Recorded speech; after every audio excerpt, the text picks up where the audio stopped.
call the meeting to order. Roll call, please, Natalie. Oh, welcome. Thank you for helping us today. Ms. Sanchez. President Say, Present? Vice President Nishi. Present. Clerk Noyola. Board Member Beach. Present.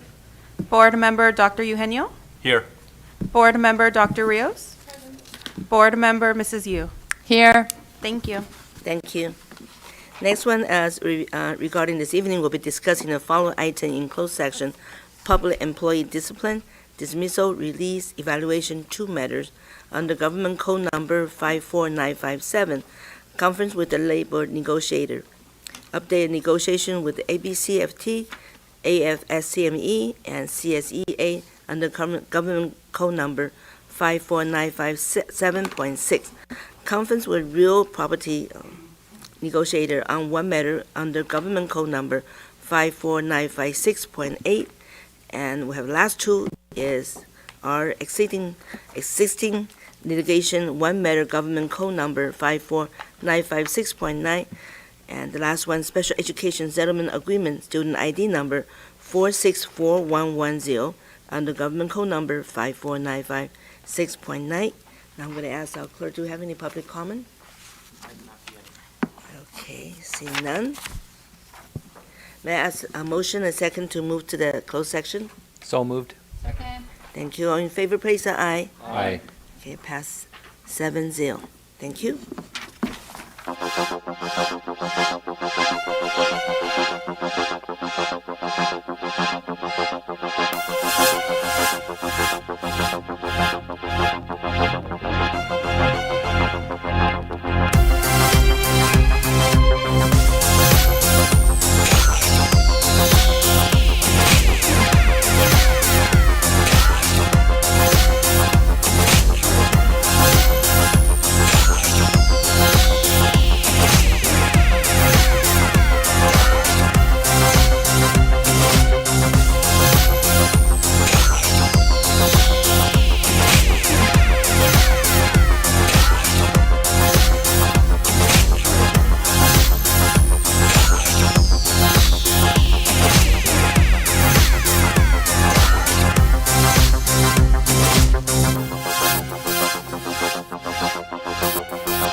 Hello, hello. Hi, everyone. Hi. Now the board is back on open session. May I have motion and second? Second. I didn't hit it.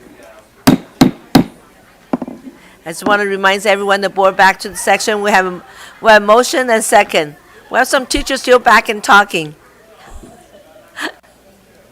They're excited because the school just started. So we had the motion and second. All in favor, please say aye. Aye. Motion passed. And just want to remind everyone, please silence your cell phone. Tonight in closed session, the board discussed public employee discipline, dismissal, release, evaluation, 2 matters under government code number 54957. Conference with labor negotiator, update negotiations with ABCFT, AFSCME, and CSEA under government code number 54957.6. Conference with the real property negotiator, 1 matter under government code number 54956.8. And we also had existing litigation, 1 matter under government code 54956.9. In our closed section, the board discussed and approved a special education settlement agreement in the amount of $25,645. Attorney's fee $5,125. Compensatory education is $11,520. Independent education evaluation $9,000 for student ID number 464110 by the vote of 720 on the government code number 54956.9. Now, may I ask our clerk, Mr. Francisco Nayola, lead out tonight's pledge allegiance. Thank you. Please rise and face the flag. Ready, begin. I pledge allegiance to the flag of the United States of America and to the republic for which it stands, one nation, under God, indivisible, with liberty and justice for all. Thank you. Thank you, Ms. Nayola. Now we have under the presentation today, first was the introduction on Dr. Hilda Flores, our Bragg Elementary School principal. Dr. Zillow, please. Thank you. We want to introduce to everyone this evening our new principal for Bragg Elementary School. Dr. Flores earned her bachelor's degree in liberal studies at Cal State Fullerton. She went to Chapman University for her master's and her doctorate in educational leadership from USC. I'm sure she'll share, but she is a product of our ABC schools and has spent many years serving as a teacher, assistant principal, doing academic intervention. She was an elementary principal before, working in the district before. So, Dr. Flores, welcome. Thank you. Don't steal my thunder. Yes. Good evening, President Say, Vice President Nishi. Nice to see you again this week. Clerk Noyola and our dear board members, Mr. Beach, Mr. Eugenio, and Dr. Rios. It is very much an honor to get to speak this evening as a proud new principal of Bragg Elementary School. I truly feel like the luckiest girl in the world. I got to land in a place that's both wonderful and rewarding for the adults and the children alike. I truly feel at home, not only because I landed in a wonderful school, but because I am a product of ABC Unified School District, having attended your schools from kindergarten through 12th grade, and my parents still living in the neighborhood, and me living just outside the boundaries. It's truly an honor to get to enjoy this company with you today. Thank you for this opportunity. Bragg is a great place, and we're on to even greater things, and I can't wait for you to get to see that. Have a wonderful evening. Thank you.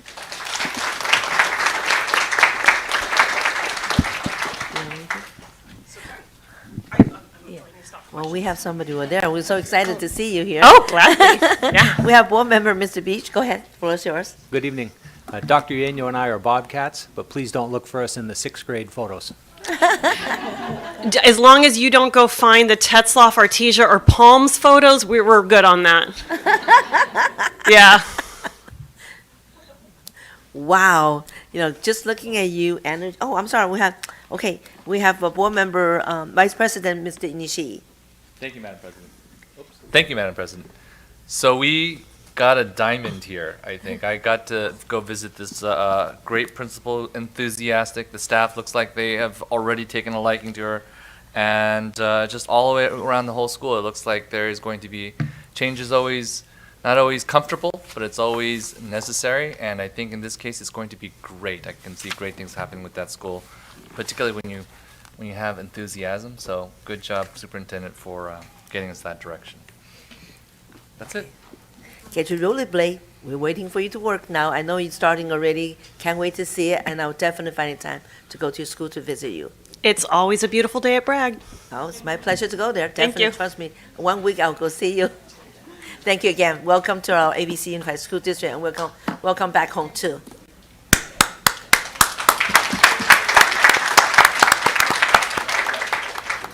Next one is Dr. Jessica Haig. I'm sorry, Dr. Jessica Haig, and for Burbank Elementary School principal.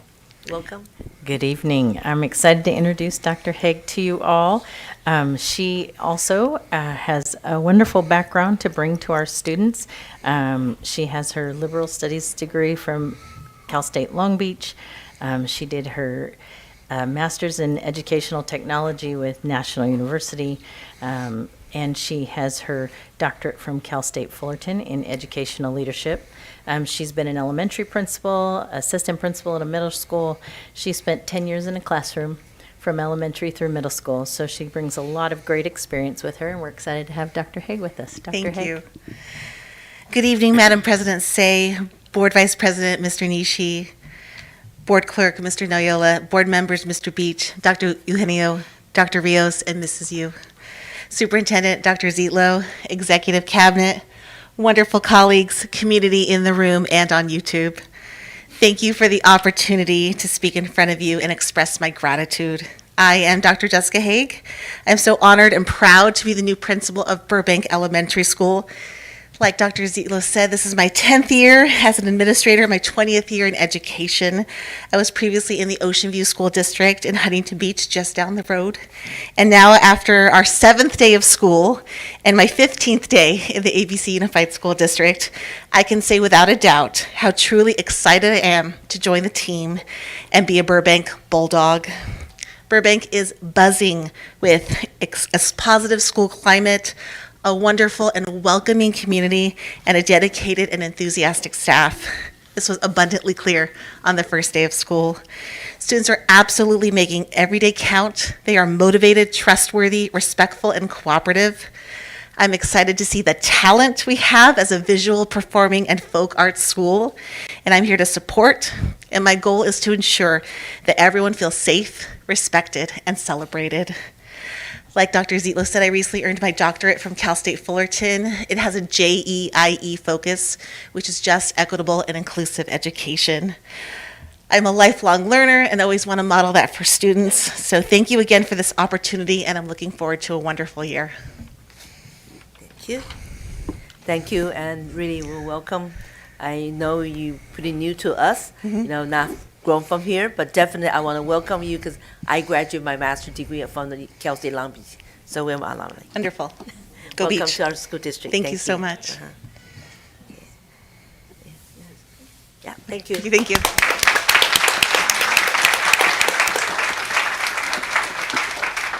And next one is Mrs. Cynthia Santos for Melbourne Elementary School principal. Thank you. Well, we're excited to introduce to you our new principal at Melbourne Elementary School. Ms. Santos brings lots of experience in the classroom from Head Start through elementary school, which is a blessing for our school that has Head Start and early ed programs. She's been an assistant principal. She's been interim principal for us. She's been a coordinator for child development. She didn't start with us, but she's been with us for the last 9 years. She has her bachelor's degree in early childhood education from National University with a master's in cross-cultural teaching. And she also earned her admin and teaching credentials at San Diego State and Cal State Fullerton. So, Mrs. Santos. Thank you. Good evening, President Say, Vice President Mr. Nishi, Clerk Noyola, Honorable Board, Superintendent Dr. Zietlow, the Cabinet, and honored guest. I'm Cynthia Santos, and I am proud to be newly appointed principal of Melbourne Elementary.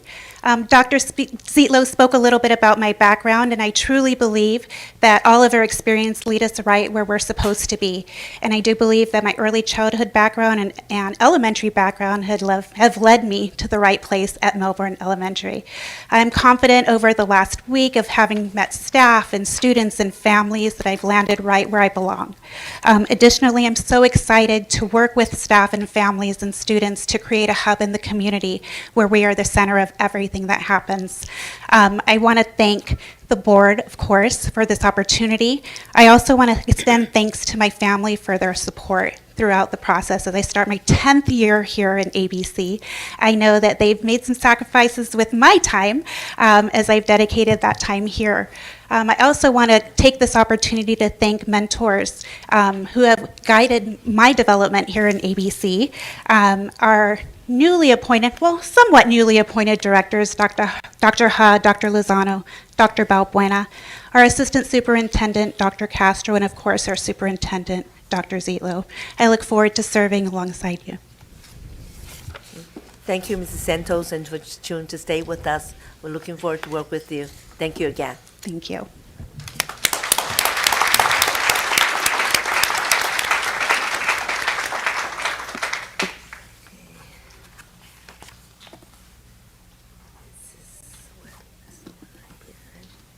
Okay, our last presentation is Educational Results Partnership with so-called ERP and the Camping for Business and Education Excellence, so-called CBEE, 2023 on the road schools. Dr. Zietlow.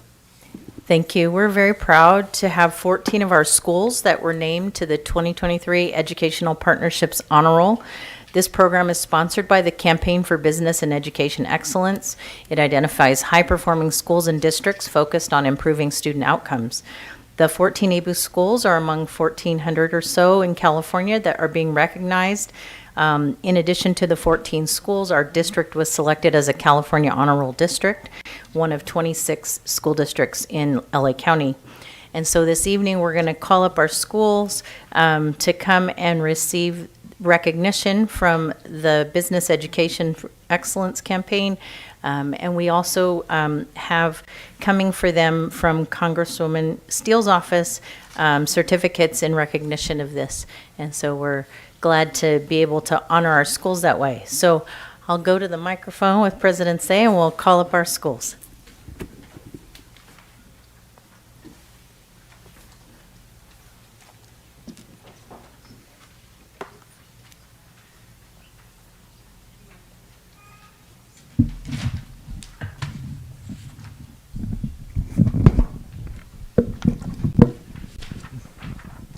All right. First, we'll have Bragg Elementary School.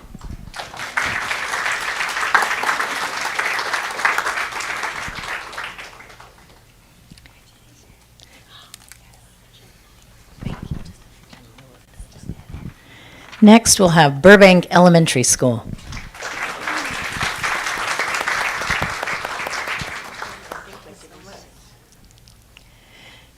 Next, we'll have Carmenita Middle School.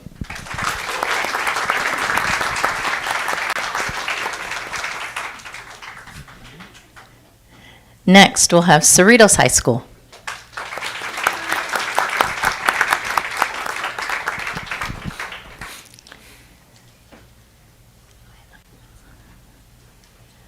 We'll have next Gar High School.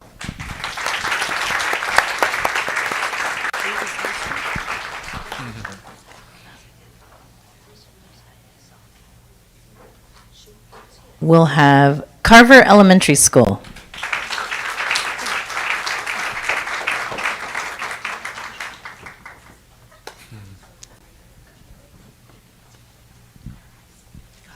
Come on, come on. Just pile up there, pile up there. Carver.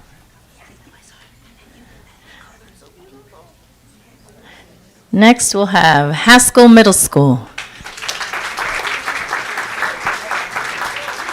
Y'all need to make 3 rows.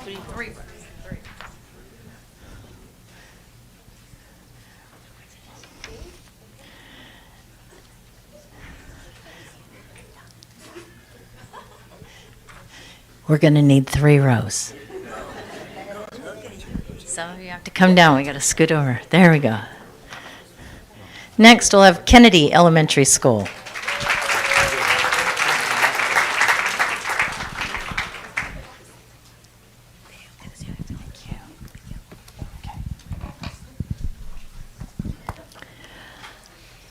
Leal Elementary School.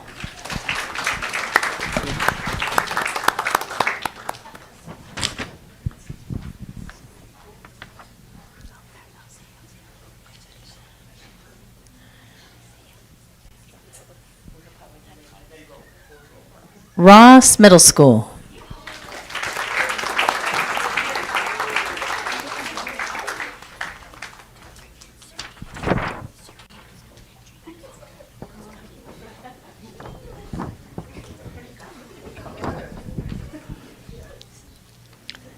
Tetzlaff Middle School.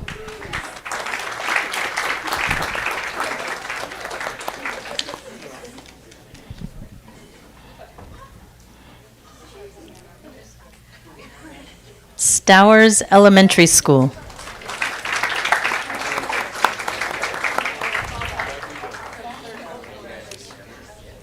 And then we have 2 honor roll scholar schools. These are schools that don't have enough students that are low income to qualify in the same area, but they still are doing great things for students. And that's Cerritos Elementary School and Whitney High School.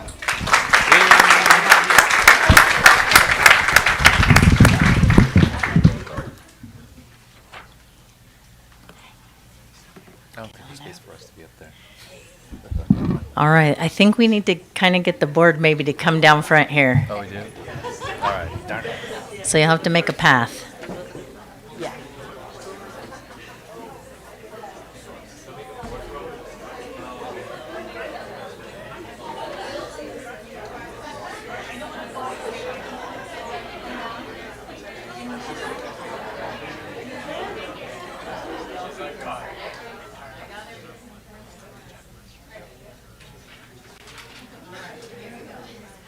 Okay, right here. Ready? 1, 2, 3. Big smiles. Thank you.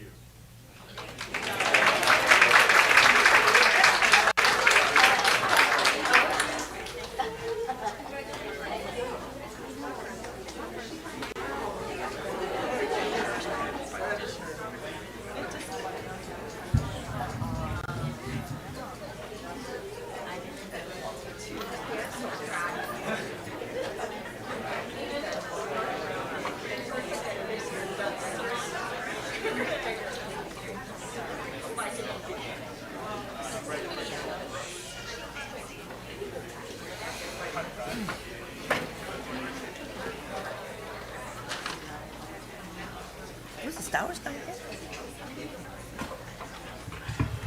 I'll give it to her tomorrow. I'll go to visit.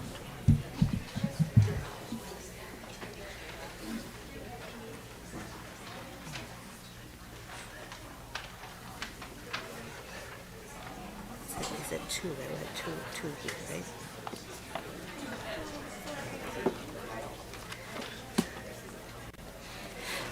Next one's one of my favorite student exchange program, which is a Japanese student exchange program, leading by Stacy Himajiwa, teacher induction and program specialist, Dr. Zillow. It's my Thank- favorite program. Thank you. We're going to have a presentation this evening by our students, some of whom were able to travel, and our staff who went with them. And so there's pictures, and we'll get the screen set up.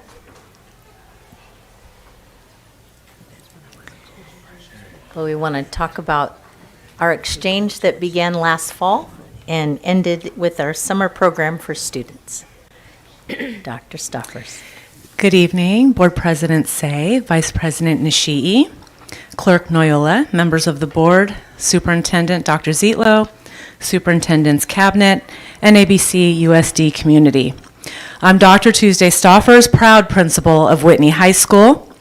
Tonight, I'm here to express my deepest gratitude for your decision to send me, our AP Japanese teacher, Ms. Kim Suzuki, and our ABCUSD students from Whitney and Artesia High Schools to Japan this past summer. This opportunity for our students to participate in an exchange with families is not just a trip. It's a transformative cultural experience that will broaden their horizons and shape their perspectives in ways that will last a lifetime. Your support in making this trip possible shows your commitment to enriching our students' lives beyond the classroom. The lessons they've learned, the connections they've made, and the memories they have created will be invaluable. Thank you for your vision and dedication to providing our students with such an extraordinary opportunity that will further grow them as global citizens. I invite Mia Pinedo to share details about our journey. Good evening, Board President Sophia Say, Vice President Ernie Nishii, members of the Board, Superintendent Dr. Zietlow, Superintendent's Cabinet, and ABCUSD community. My name is Mia Jutmila Pinedo, a 2024 graduate of Artesia High School. It is with great honor that we are all gathered here today to share about the 2 exchange programs, one in the fall, where we have the opportunity to host students from Japan, and the second, where we have the chance to go to Kakamigahara. Now, without further ado, I will pass your attention to Tristan to share about his experience hosting a student from Japan.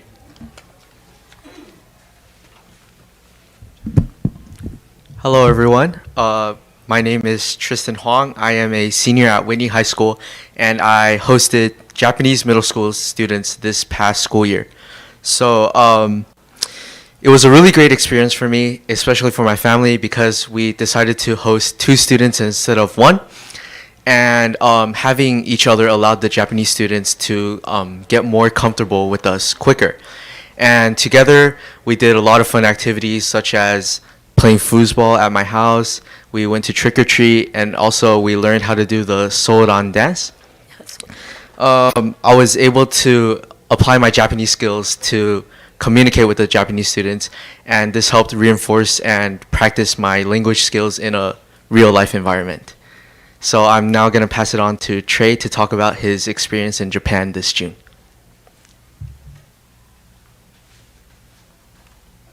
Hi everyone, my name is Trey and I'm a class of 2025 senior at Whitney High School. Today, I'll be talking about the host family experience in Kakamigahara, Japan.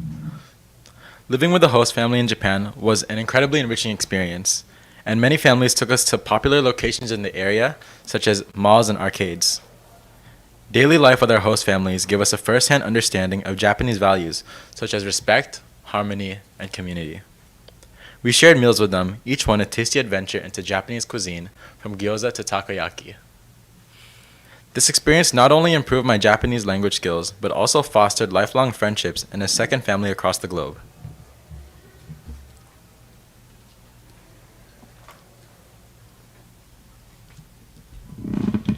Hello, my name is Vanessa Martin, and I'm a junior from Whitney High School.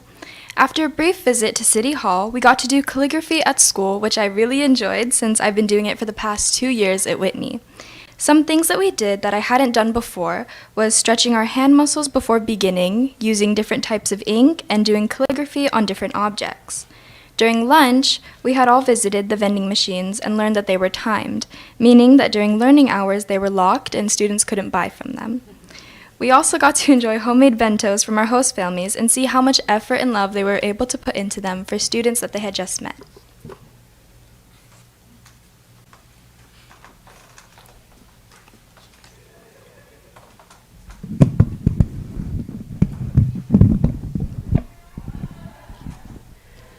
My name is Maya Maratella, and I am from Artesia High School. The Japanese students were just as excited to meet us as we were to meet them. We could easily tell that their school had a strong community, and we were grateful to be welcomed into it. The students taught us how to make a traditional Japanese meal, and after school, we were able to participate in club activities. A few of us even had the chance to try Kyudo, the Japanese martial art of archery. It was intimidating at first, but the students and coach led us through the specified motions you perform in order to shoot.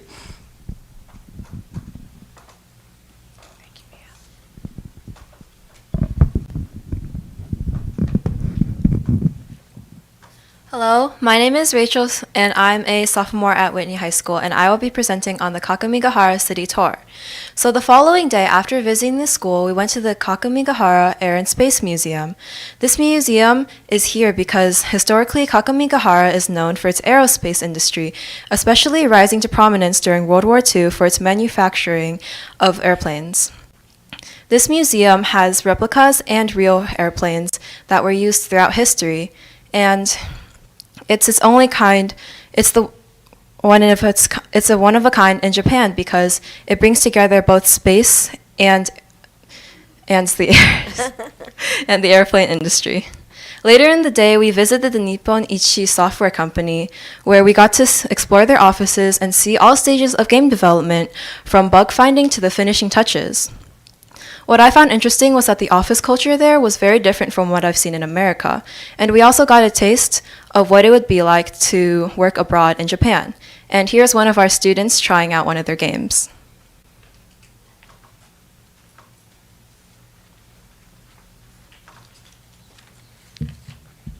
Hello everyone, my name is Kenneth, class of 2024 from Whitney High School. Next up on our city tour was a personal favorite of mine, being Inuyama Castle. As a fan of Japanese history, it was pretty incredible being able to view all the different displays they had, and even explore the inside of the castle. We even got to be able to get to the very top floor, which we had a pretty nice view, as you can see here. Though next up, most would agree, was actually even better, because we got to witness traditional Japanese cormorant fishing, where fishermen have the cormorant birds fish for them. This is actually a very rare thing, even in Japan, this place being only one of 13 other places in the entire country that still does this. So it was really cool being able to experience such a very unique cultural aspect of Japan that even I didn't know about before.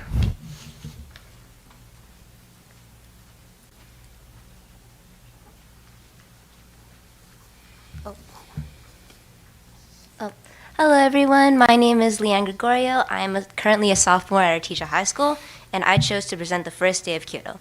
We first rode the Shinkansen, what you know as a bullet train, as you see here, which was really smooth by the way, to the Fushimi Inari Shrine.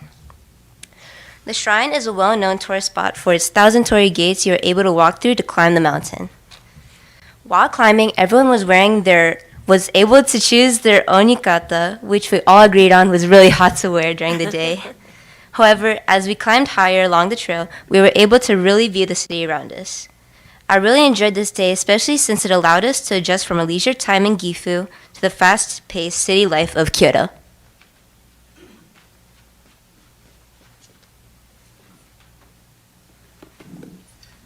Hello, my name is Ashley Song, and I'm a recent graduate of Whitney High School, and I'll be presenting on the Arashiyama District. So the Arashiyama District is known for many of its famous locations, such as the bamboo grove we visited, as you can see here, and also its many temples, such as the Tenryuji Temple, which, as you can see here, is one of my favorite temples in this whole trip, where it was known for its famous Zen garden, as well as having a pond and the beautiful Arashiyama forest behind it, as you can see in the next slide. Yeah, and it was just such a peaceful vibe, and we just spent an hour just sitting and just really listening to nature and really just having this calm atmosphere, taking a break from our busy schedule. In a few hours, we also visited the Golden Pavilion, as you can see here, which, as its name suggests, its top 2 floors are filled with gold, and it was such a beautiful sight to see, as it really stood out from its vicinity.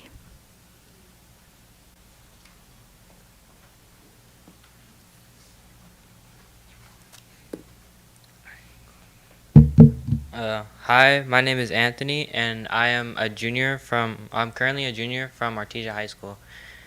Here we visit Kiyomizu Dera Temple before we enter the temple. We have to wash our hands to cleanse ourselves. After after we were done exploring the top part and we went down, we went to 3 waterfalls, and one is for longevity, another is for success, and the last one is for financial success. After we were done at Kiyomizu, we went to a fish market called Nishiki Market.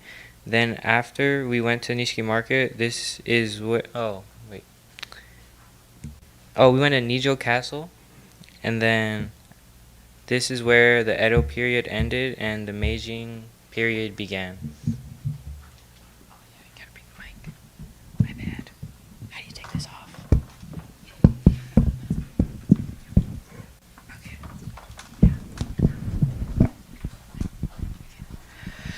Never before have I been given the opportunity to connect face to face with people across the globe. And although they are such simple moments, to me, it was learning about a different way of life and knowing that my years of study were more rewarding than I could have ever dreamed of. That school has been able to change my life far outside of the textbooks. And more personally, I was able to experience family in a way I was never able to before. In my host family, I learned what it's like to have younger siblings, and I love teaching them the games I played in school, and crafting and cooking together with our parents was unforgettable, and I'll be cherishing those memories forever. We are all grateful for this exchange trip, and we hope the students in the years to come are able to experience the same lessons that we did. Being able to put our studies to use and to know a new way of life and to connect across the globe and to really immerse ourselves in a different culture was incredible, and we thank you.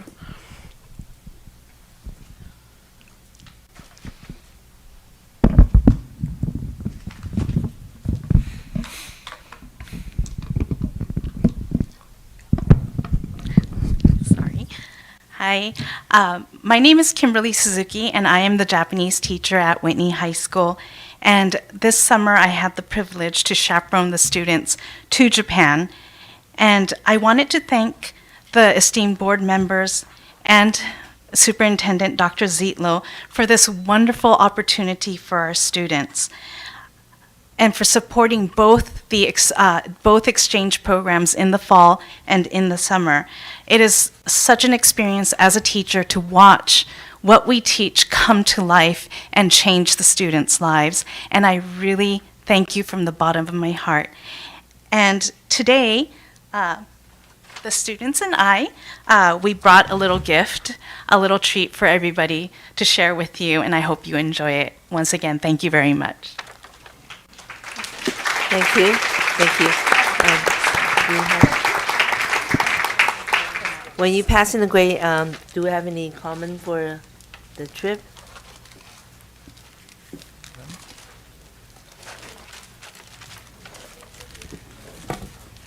Thank you. Thank you. Wow, ありがとう。お土産。ありがとうございます。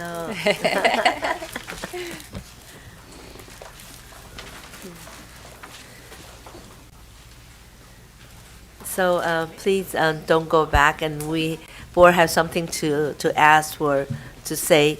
I have first one is our board member, Mrs. Yu. Thank you, Board President, Ms. Say. First of all, I just want to say I'm so glad you guys had such a wonderful experience. I think going cross-culture and cross-language and being able to practice the language, that was just a wonderful, wonderful opportunity, and just to appreciate different, culture and living. I mean, that was just fantastic, and it was so wonderful hearing all of your stories. Really, it just really touched my heart, and I really want to thank all the staff, the teachers, and of course, this year. But in the past, I know that we've had this program every year, except for during the pandemic. But I'm so glad it came back, and thank you for your service. Spending the summer. Doing all the preparation, fundraising, and nothing is free. So thank you so much for your dedication and your, many, many hours of service. And I really hope that this program continues. Next one's our Vice President, Ms. Nishii. Thank you, Madam President.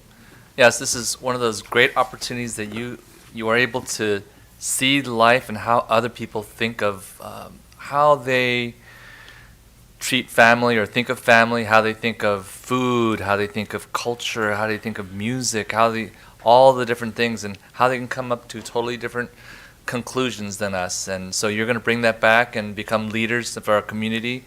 And when somebody comes with a totally different perspective, you'll have a general thought as to how that came about because of the different experiences that you've now had. So I wanted to ask a question, though. I really wish I could have gone with you. All those places I was like, oh yeah, I want to go back over there. They have good Mizutaki over there. But, and also I could visit family. But what did you find to be the most challenging thing? Because, you know, when we always talk about the great things, but also the things that you'll also remember as how did I deal with the bath or the shoes or the cleaning in the classroom potentially? What was the most challenging thing that you thought was interesting that you brought back? Tough question, right? So for me, what I found the most challenging was when I got sick during the trip, but I ended up overcoming it after one day. But I felt like it was very challenging to stay in the hotel because I was like, oh, I want to go more. I want to go out again. But my friends that I made in the student exchange program, they really helped me through it, and I feel like it was very nice and very caring of them that we supported each other as a family in a way, even through tough times. So that's how I overcame the challenge.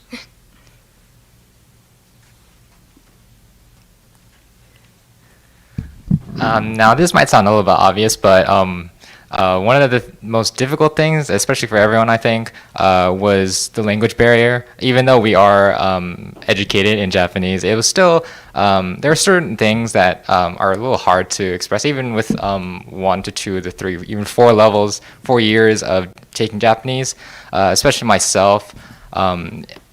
Talking with my host family was fairly okay. I did enjoy that, but when it comes to going outside of that sort of comfort zone, when it came to things like ordering food, it was a little daunting.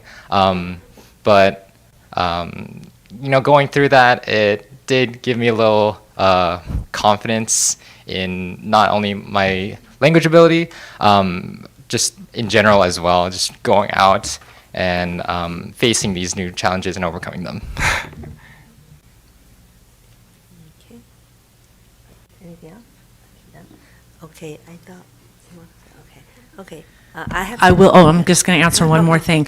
I'm hoping that we continue this program because I will say, Vice President Ishii, the one hard thing was for Ms. Suzuki and I to watch our students leave their host families. So every single student, I think, had a hard time leaving. You'll see nods. They had a hard time leaving their host families. And as an educator, you never want to see a hurt child. So that was one of the hardest things. But it also spoke levels of how important this program is, how important it is to our students. And so I'm hoping we can continue it and maintain it for years to come. Thank you. Thank you. I do want, thanks again, Dr. Tuesday. I do want to say, I want to mention one person, which is Mrs. Stacy Himajioma. Can you stand up, please? I want to thank you so much to set up this program. It wasn't easy, because I tried to go to this trip this time, but meanwhile, I also have another volunteer go to Taiwan and taking the high school student and college student to learn the language and culture. I was volunteered there for a whole month, so I said another 1 week too much for me, so that's why I canceled that. But me and her were back and forth, trying to see the airplane, the trip, this and that, how much it will cost me, because everything we have to pay our own, But it was so funny thing, looking back, all the years went by, she was one in charge that she holds back. It was not easy, the ticket, the hosting family. I want to say thank you so much for the hard work that you have done, because my kids enjoyed that too. Thank you. I also want to thank you, Dr. Tuesday and Mrs. Switzky. I want to thank you so much. It's not easy because I just experienced, so I know how hard to take high school kids and college students go out of the country. It's not easy. Like one of the students will face some challenge there. You know, I believe that you also facing the same challenge whatever they have. But I want to thank you so much, you all, and take the student to the other country. But I do have 3 questions I always want to ask. Okay, when one student mentioned about respect, did you see how the relationship the student, a Japanese student, with the parents, is it different than you guys? You know, I'm talking about talk back. Sometimes you get angry. Sometimes you get angry, you want to talk to parents. I don't like that. You know. I think that in the sense of family, the unconditional love was pretty much universal, whether or not it be here or in Japan. Both of the, like, me to my parents is the same way that they would be to their parents. You know, respectful. Talking back, I wouldn't say as much. They were really nice to each other and gentle. But yeah, it was pretty much the same. I think it's the same kind of universal love and unconditional love and trust that family has for each other was reflected in Japan as well. Yeah, and you do see the lunchbox, how pretty the way they design it, bring it, have kids take to school, right? So beautiful, colorful too, right? Neat, yeah. When you learn that, you know, you help your mom. I will. The last piece is cleaning. You know how after class, do you see those students also help you clean in the classroom too? After class, it was mostly the students picking up after themselves, like their utensils, and if they dropped anything, like maybe their pens or something, they would always pick it up right away and clean up after themselves, putting the desk back to how they were originally. And everything was so organized and different than here. Can you take the challenge and bring it back to your school too? Oh, I'll bring it up with Miss Star, with Tuesday's Stop. The reason I say, you know, our staff, we take care of so many students, you know, the staff that we have help you clean your room, you know, organize your classroom. But you know what? Our student here, even a piece of paper on the floor, some of them won't even pick it up. I think you'll be role model here and start doing that. That save a lot of our staff doing those work, and then you could just do it yourself. If you dropped it, you pick it. Can you start take the lead in your school for that? I will. Thank you very much. That's what I want to see. And is your parents here? All the parents yeah, my here? mom's here. Can we have all the parents stand up, please?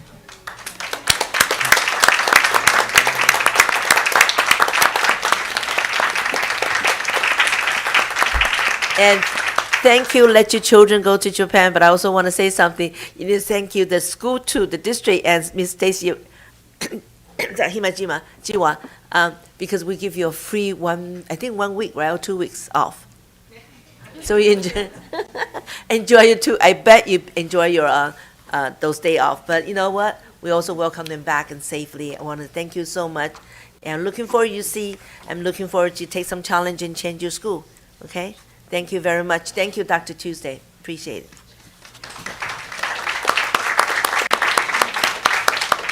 Thank you.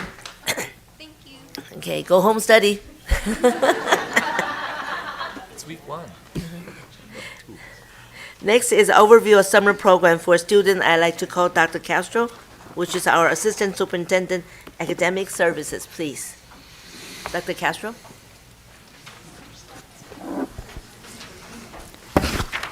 Thank you, President Sophia Say.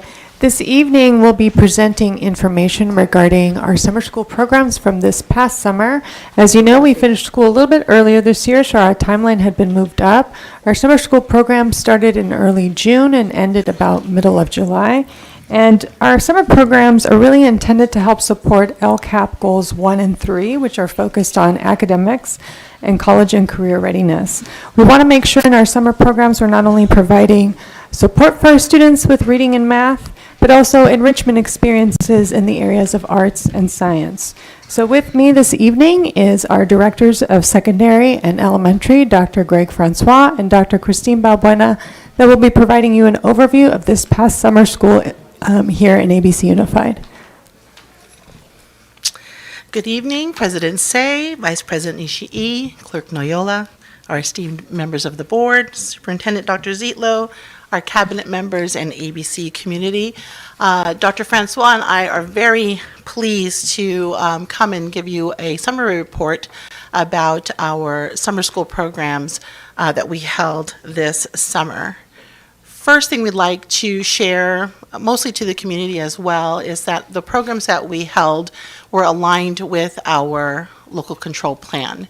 And we have 3 goals that they were aligned to, which was to offer summer school programs, to expand career technical education pathways, and to implement early college and dual enrollment offerings, particularly to increase access for our low-income students. When we visited you in March to talk about our plans for summer school, 3 things that we emphasized, and this was particularly for our elementary summer learning academy, was that we wanted to expand to more campuses. And so instead of having programs at only 3 campuses, we held them at 6 locations for elementary. We wanted to extend and offer more days, so we moved from a 10-day Jumpstart program to a 20-day Summer Learning Academy program.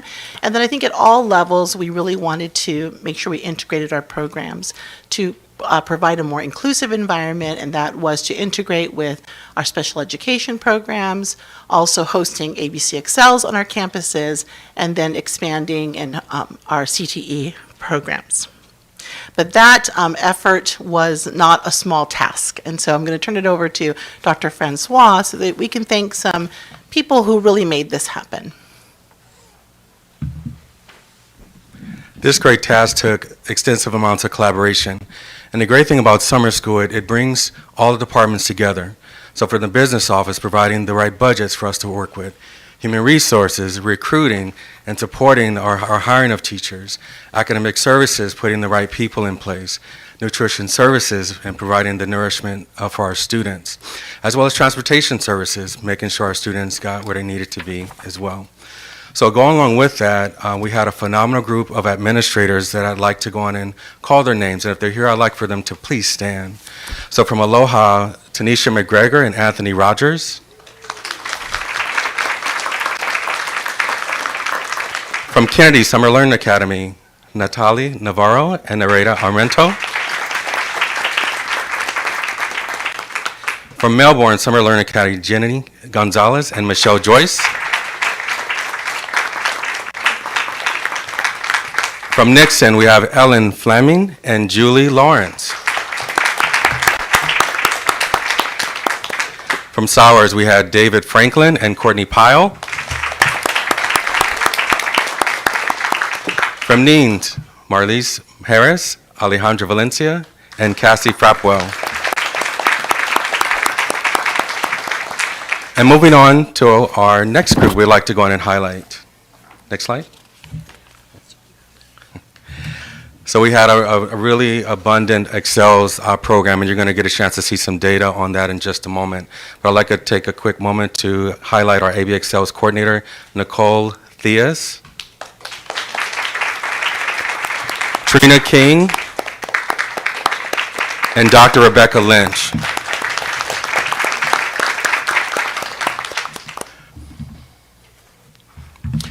From our middle school and high schools who did a phenomenal job, and it was a really great getting a chance to visit our campuses, and especially our middle schools having themed days to really have great attendance rates. You saw things like Pajama Day, Disney Day, so having the students really buy in.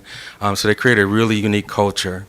As well as seeing unique things of bringing our parents on campus. So we had a couple of showcase events where the students were able to highlight their learning at the end of the summer, which was really powerful. We saw that at our middle school as well as high school. So from Carmenita, I'd like to welcome Audrey Rios and Amber Allen.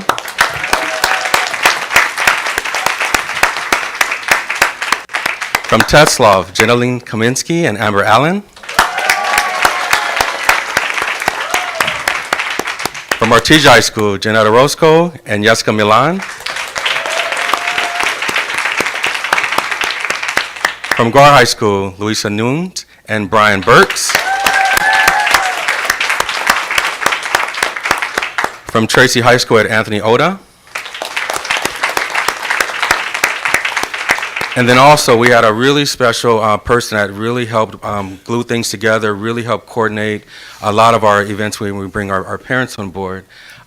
We'd like to give a special hello and thank you to Triana Marbury.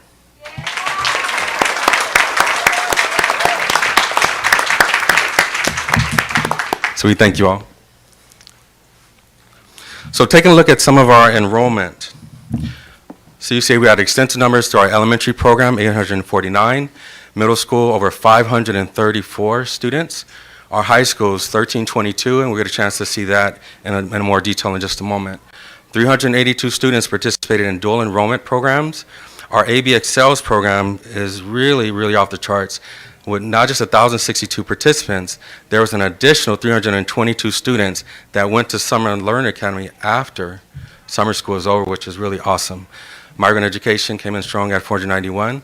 So in total, 4,640 students were serviced with our summer school program this year.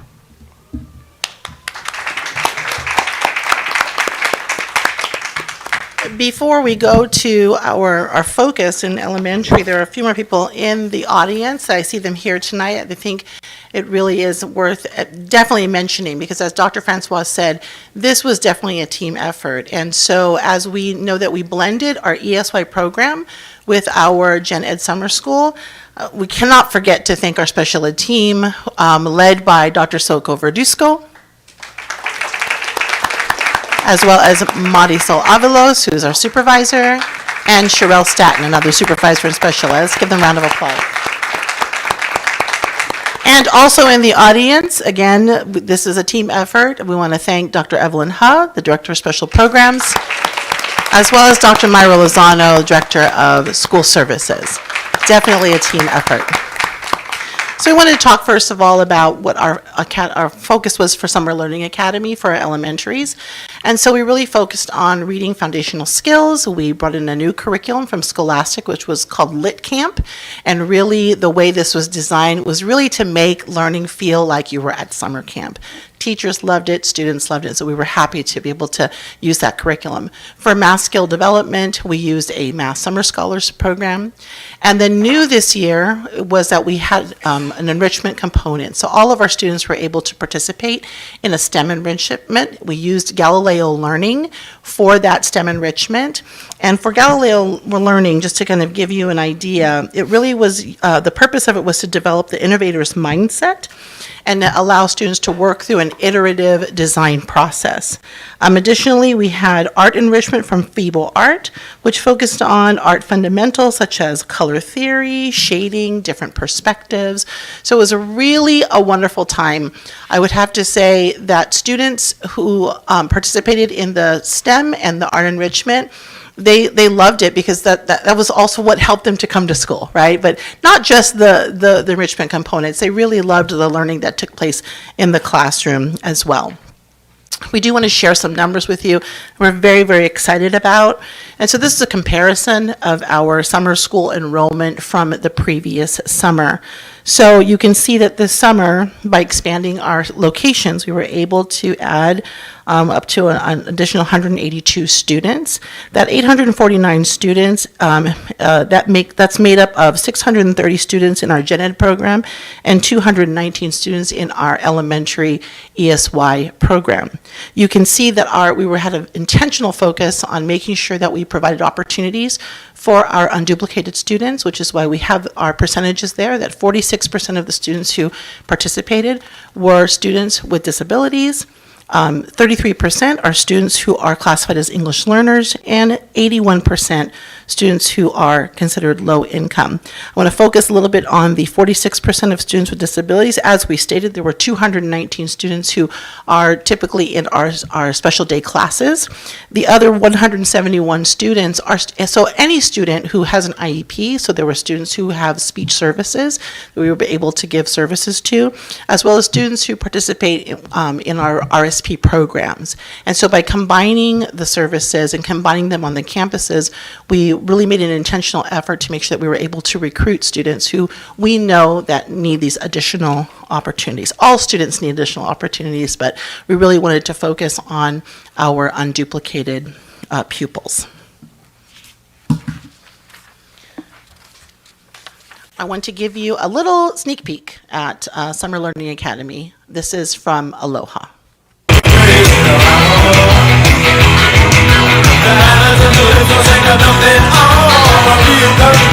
Just drag along.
of our locations.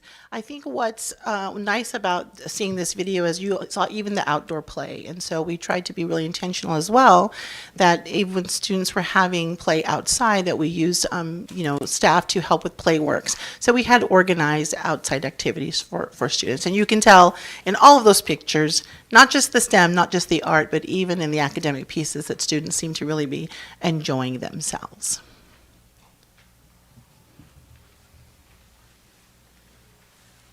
And for the secondary world, we also had a diverse summer school group as well.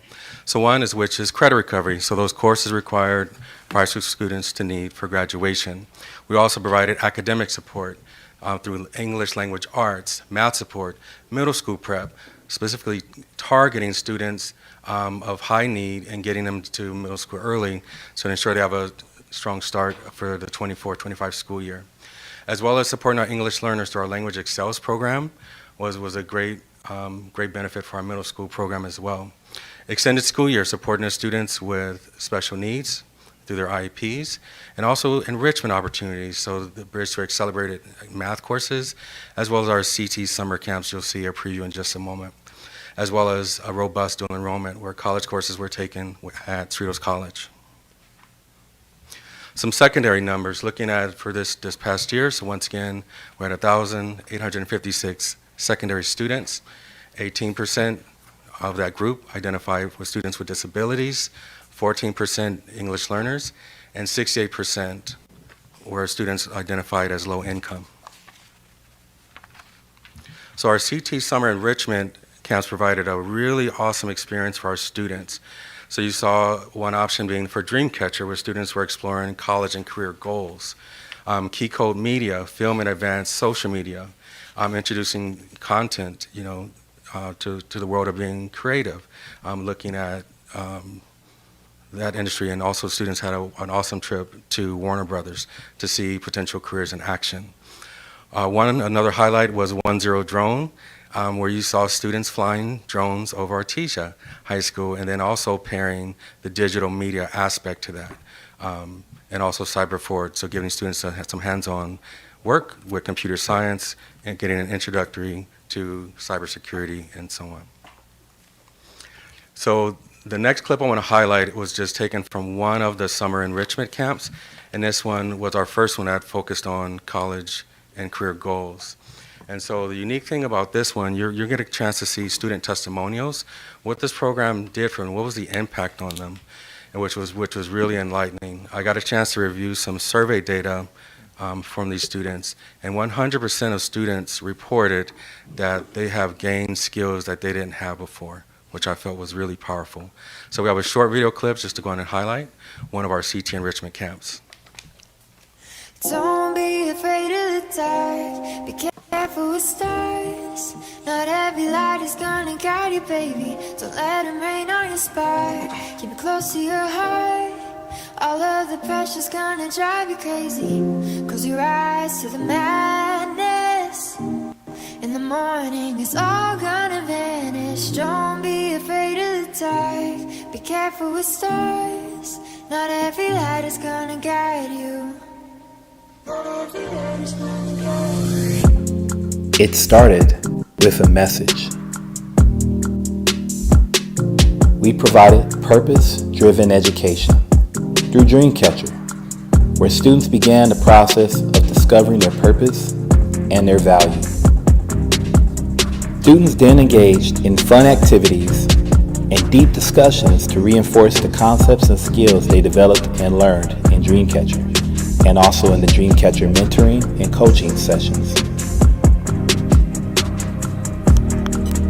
Important data that aligns to the students' respective schools, pathways, and academies was collected and made available for all of the students' stakeholders. This transformative experience was completed with a fun but challenging capstone project that required students to display everything they've learned in Dreamcatcher and the Dreamcatcher coaching sessions, including answering the question, what is your purpose?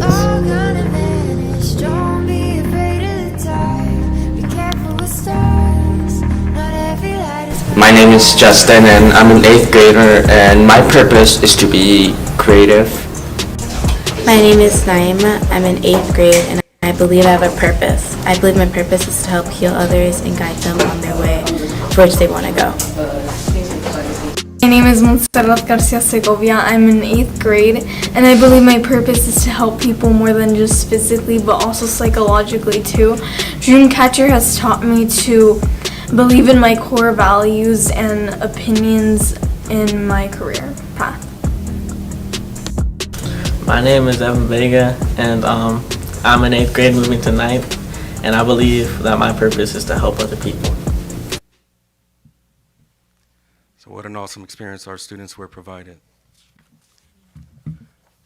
So here we see some summer highlights and a couple of data points I'd like to point out to you in terms of the number of high school courses passed. So with the support of the board on offering a robust summer school, 3,119 courses were passed in summer school. And so we talk about keeping students on track for graduation. This was a great support for our students. 531 dual enrollment courses taken, and one of the special parts, one of my first few days here on the job, was participating in summer graduation, and through that we were able to capture 21 additional graduates, which was really, really powerful. I'd like to say thank you for this opportunity.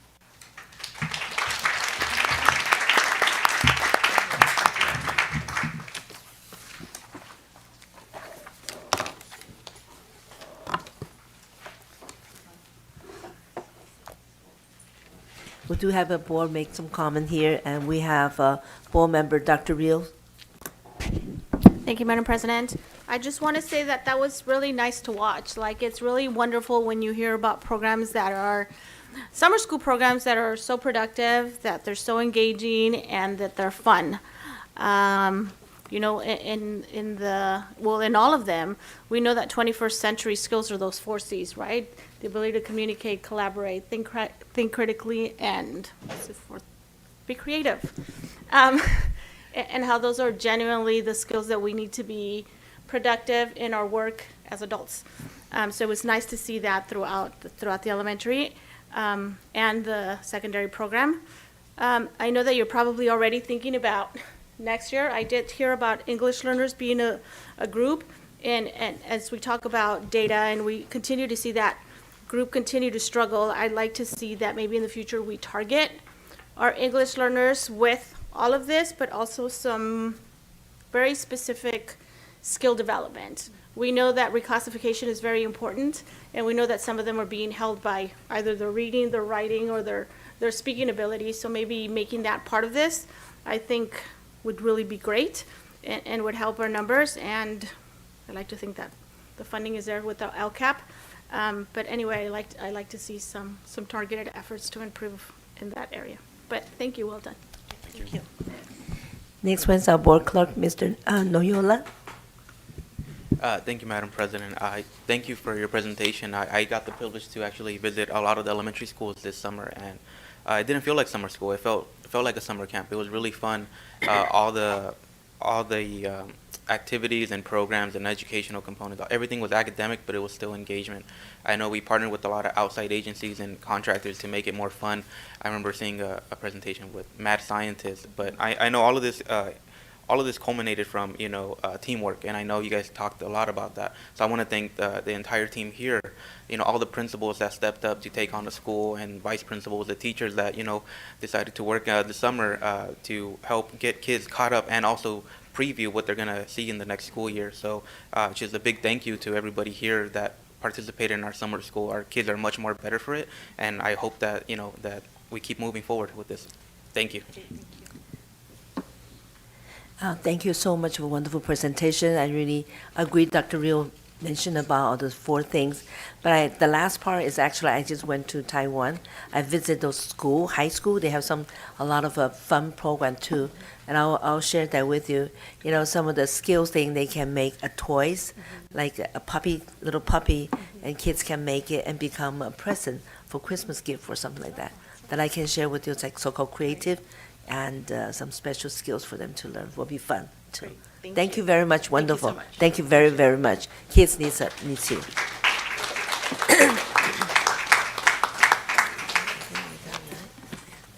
May I have a motion to approve the agenda for regular meeting of August 20, 2024? Second. All in favor, please say aye. Aye. 7-0. May I have a motion to approve the minutes of the regular meeting of August 6, 2024? I need a motion and a second. So moved. Thank you. All in favor, please say aye. Aye. Now is my report.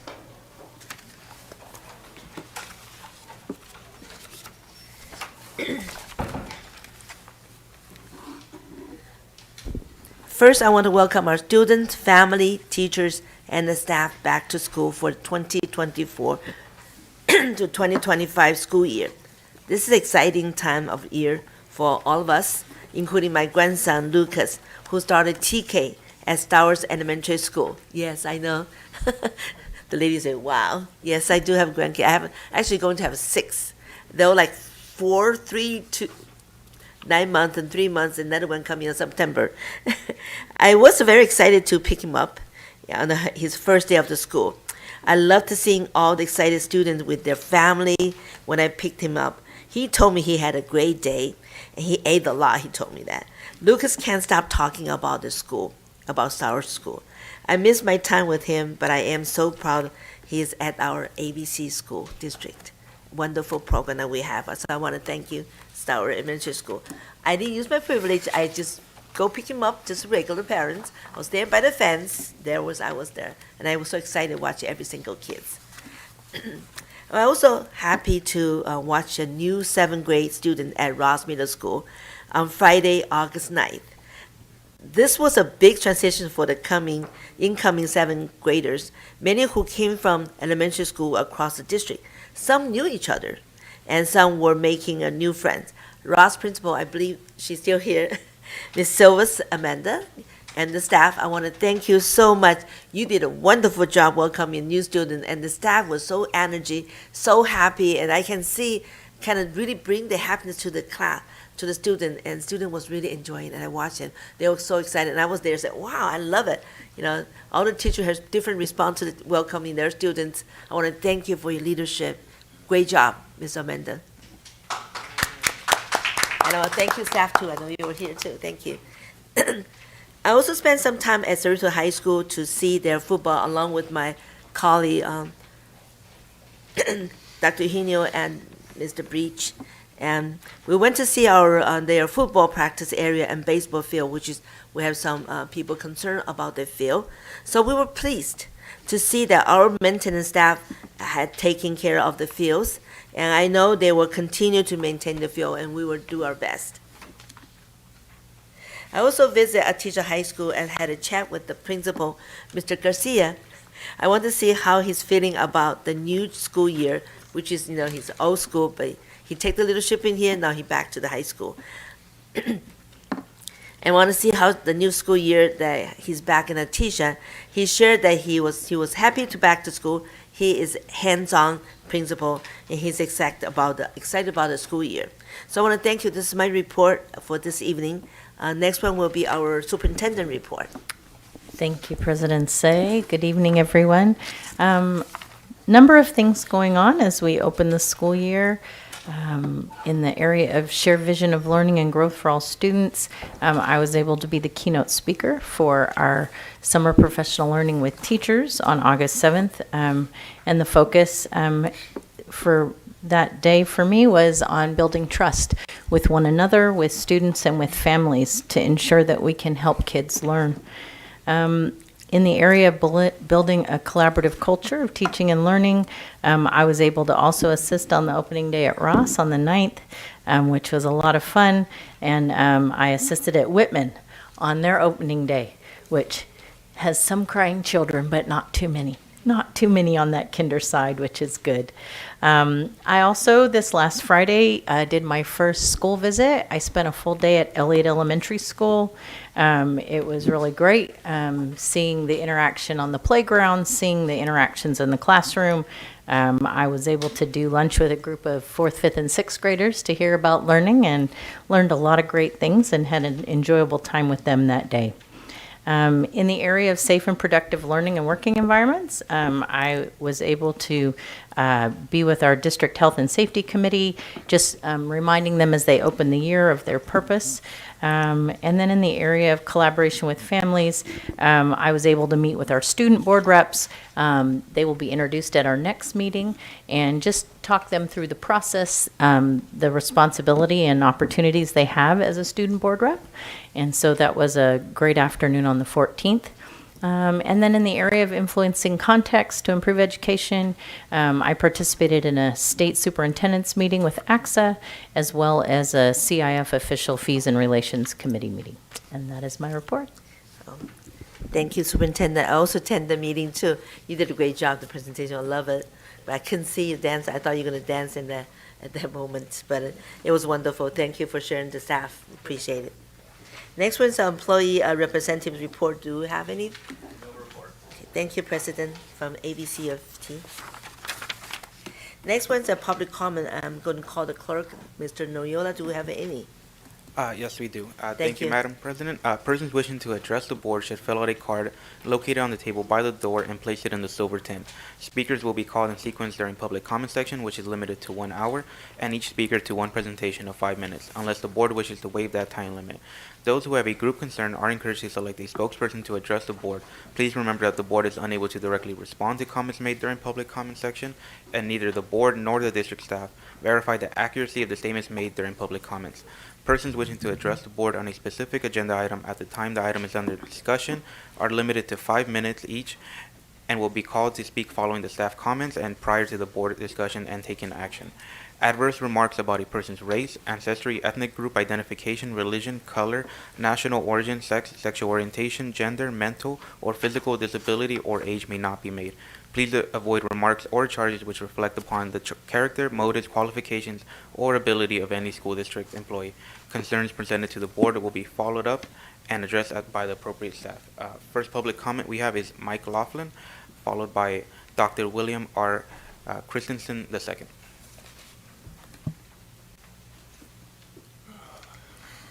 Good evening, Madam President and school board members.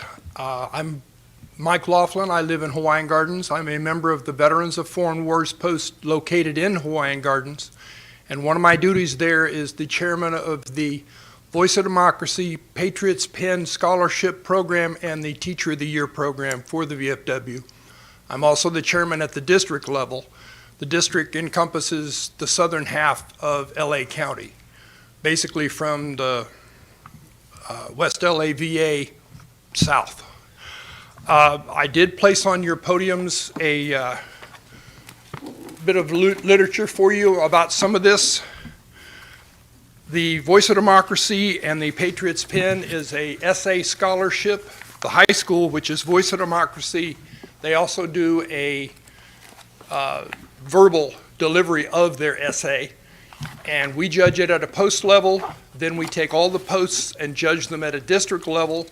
That winner then goes to Sacramento at our state level, and the student gets a free trip to Sacramento for that judging, and they get a $1,000 scholarship, $5,000 scholarship. Then the state winner gets a free trip to Washington, D.C. for the national competition, and the national winner gets a $35,000 scholarship. So it's not chump change. The Patriots Pen is the same thing at the junior high school level. It's a written essay, and we follow the same procedure.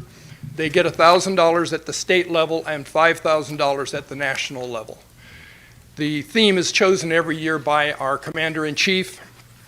The Voice of Democracy this year is America Today, Our Forefathers' Vision? And the junior high school is My Voice in America's Democracy. We also have a number of other programs. We have the Teacher of the Year, and we have, through our auxiliary, a art contest, which we have 2 different levels, 3-dimensional and your standard painting and drawing contests. And all of that information is there. I'd be more than happy to speak with you guys again. I hope to be able to get to some of the schools. I know it's a busy time of the year, but I usually go to Whitney, I go to Artesia, and then of course my granddaughter goes to Melbourne, so hopefully I can get over there and speak with some of the folks.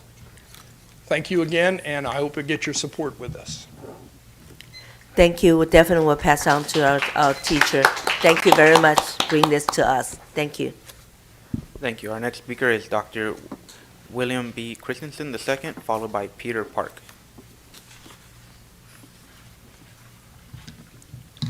Dear ABCUSD Board of Education, I reluctantly write the circulated correspondence and speak before the Board of Education this evening regarding retaliation, missing items from my personnel file, and the inappropriate employment, classification, and illegal termination of my appointment as a teacher by administrative personnel. I attempted to reach out via correspondence to Dr. Gina Zietlow to resolve this matter, but she failed to act. Dr. Zietlow required administrative personnel to read a book titled Trust and Inspired by Stephen Covey. The actions taken towards me related to my employment, as outlined in the attached letter to Dr. Zietlow, fails to facilitate trust and inspire individuals. Rather, it leads individuals to distrust and become uninspired.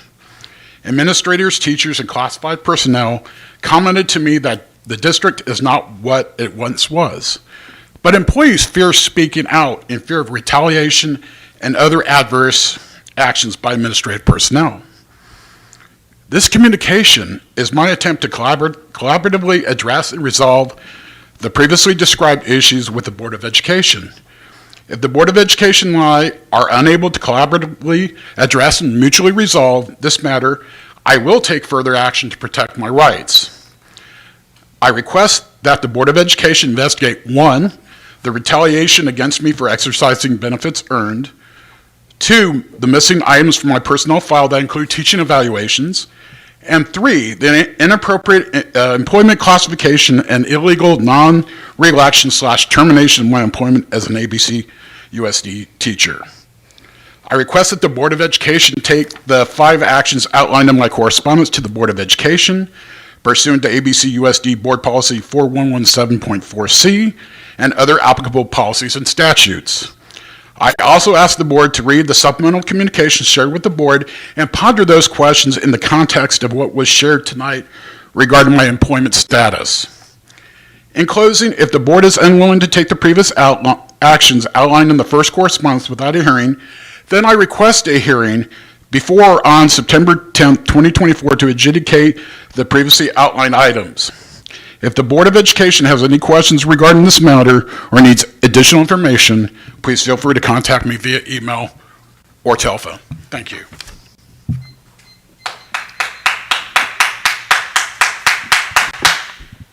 Our next speaker is Peter Park, followed by Adam Hisse.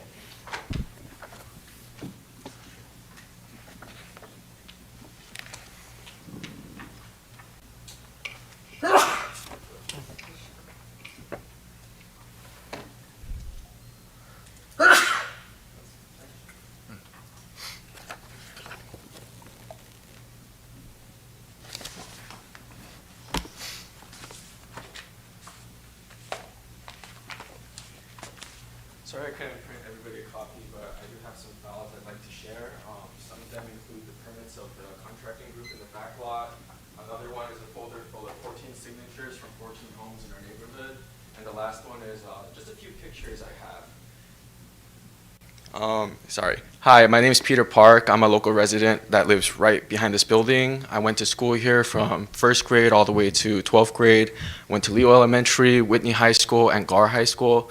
You know, look, those are pretty good high schools, and they really taught me a lot of what to do. And unfortunately, you know, when I had a problem with the district 2 weeks ago, I thought we could solve this amicably, but, you know, nothing's been happening. So let me give you a few history, you know, a little timeline about what I've been through as a, you know, a resident right behind your building.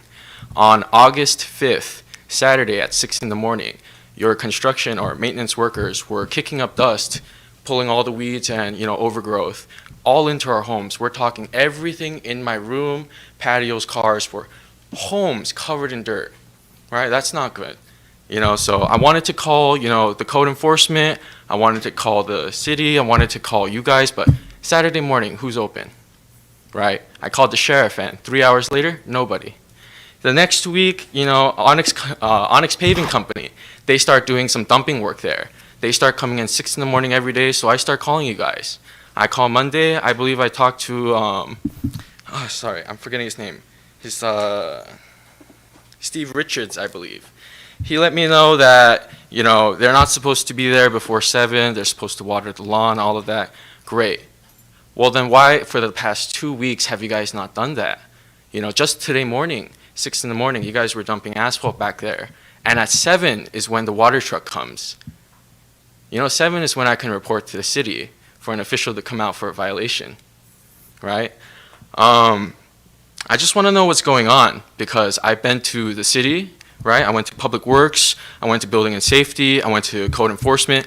All of them, I repeat on video, are saying it's your fault. You guys allowed this. When I talked to Steve Richards, I believe he told me you guys are renting the land out to 2 contracting groups. I believe that was Onyx Paving Co. and EBS Inc.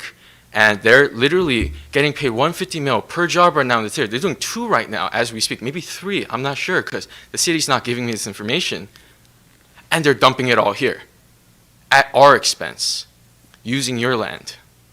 So I'm trying to figure out what I can do next. I'm going to the board meeting right now to speak to you guys to see if you guys are going to do anything.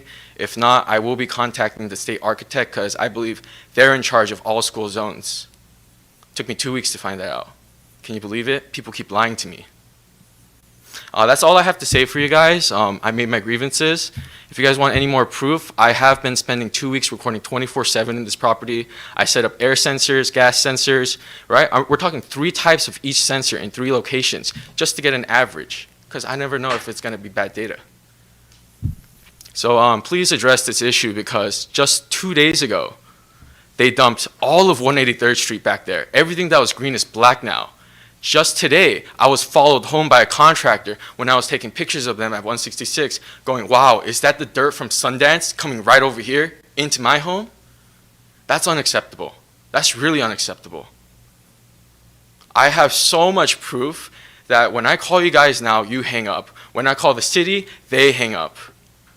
I've contacted every news corporation, and NBC has contacted me back, so please do something before I make it a bigger deal. Thank you.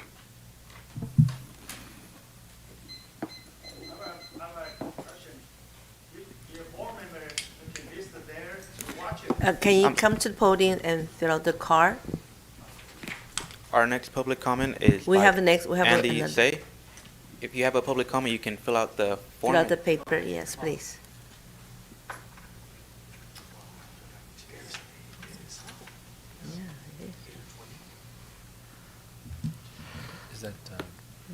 Good evening. My name is Andy Shea. I am an alumnus of ABC Schools, and I'm now a parent of ABC students. And I'm currently serving as the new chair of the Whitney Foundation. But the following remarks are my own and do not reflect the views of the foundation. At your last meeting on August 6th, you adopted 2 new U.S. history textbooks written by a team of professors at Harvard, Yale, Brown, and other top universities. For the students in the early college program at Artesia High School and Whitney High School. I want to thank the board of directors for adopting these textbooks because last year, the board adopted a textbook for the early college programs that caused much concern among the students, the parents, and the teachers. That book was called A Patriot's History of the United States and is written by a political commentator who is active in the culture wars on social media. His book reads like propaganda instead of a normal history textbook. He praises the conquests made possible by Columbus, and he described the internment of Japanese Americans during World War II as, and I quote, understandable precautions to protect national security. And he said it could not have been that bad because the internees were allowed to grow their own vegetables and flowers and set up their own schools and Little League teams. My son said, I'm glad I did not learn about our country's history from that professor, after his friends in the early college program told him about the obvious bias. As you know, the early college program classes are taught by Cerritos College instructors, and those instructors have the academic freedom to choose which textbooks they will assign. But our board has an oversight responsibility over the materials our students use, and that goes beyond merely rubber stamping whatever the instructors choose. I had a conversation last year with Dr. Francois's predecessor, Dr. Wise, about this, and she agreed that the school district could take a closer look at what the college is doing. So I see in the minutes that 2 board members abstained from voting on this year's textbook adoptions because they had not yet had the opportunity to review the textbooks themselves. And I know that reviewing books is a time-consuming task, but I encourage each board member to take that role seriously and either to spend that time to look carefully at the proposed books yourself or to delegate it to an appropriate committee who can do that work so that this never happens again in the future. So thank you for your service and thank you for listening to my remarks tonight.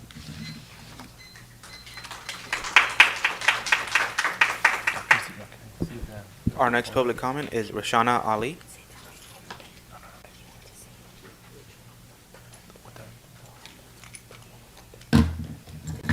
Hello, everyone. I'm just here to talk about a couple of things.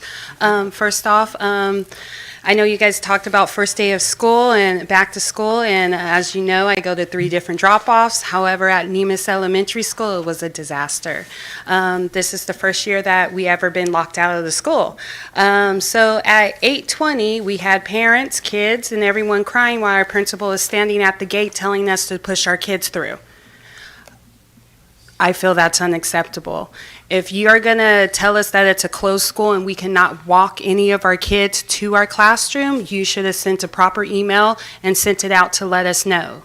We had first, second, third, fourth graders not knowing which class they're supposed to attend to.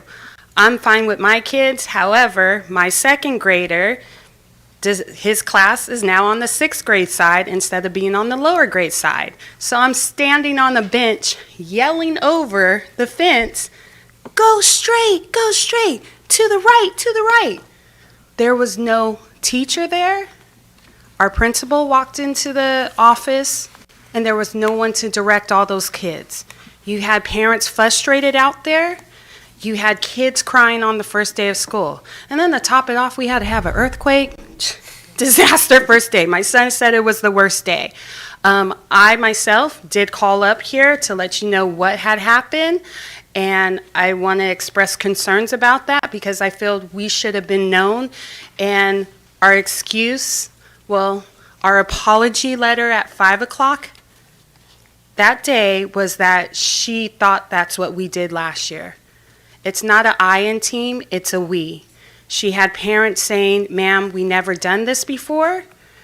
She has a whole staff that is the same staff members there that could have told her the same thing. So I wanted to address that.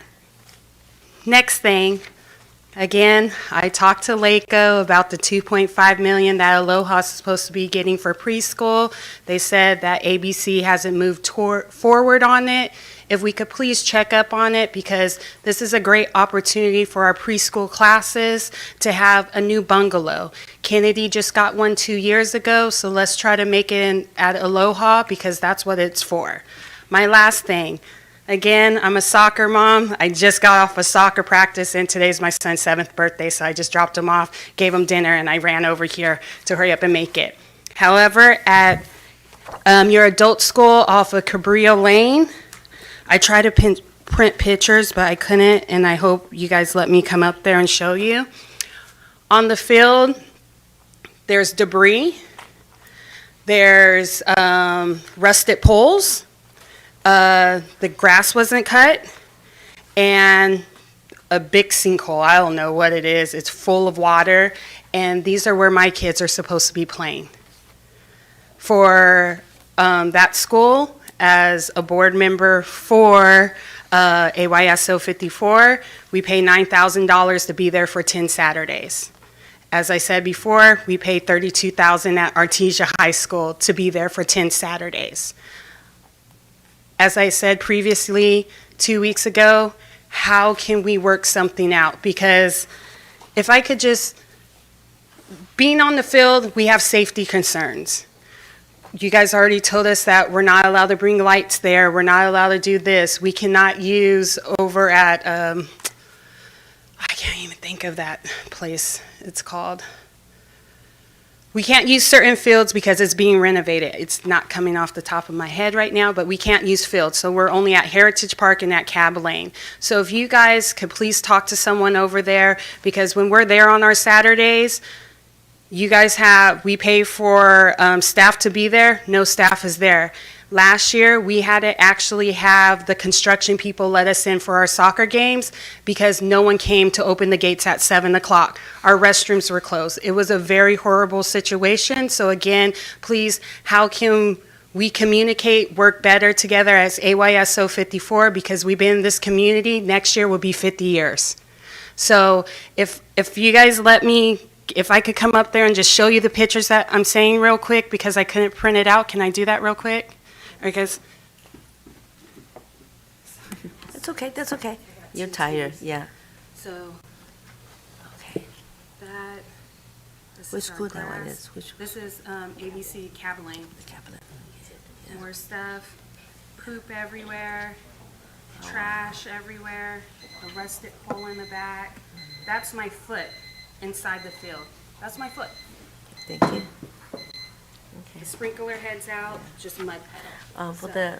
I know for the last 2 months, we had a power outage problem there.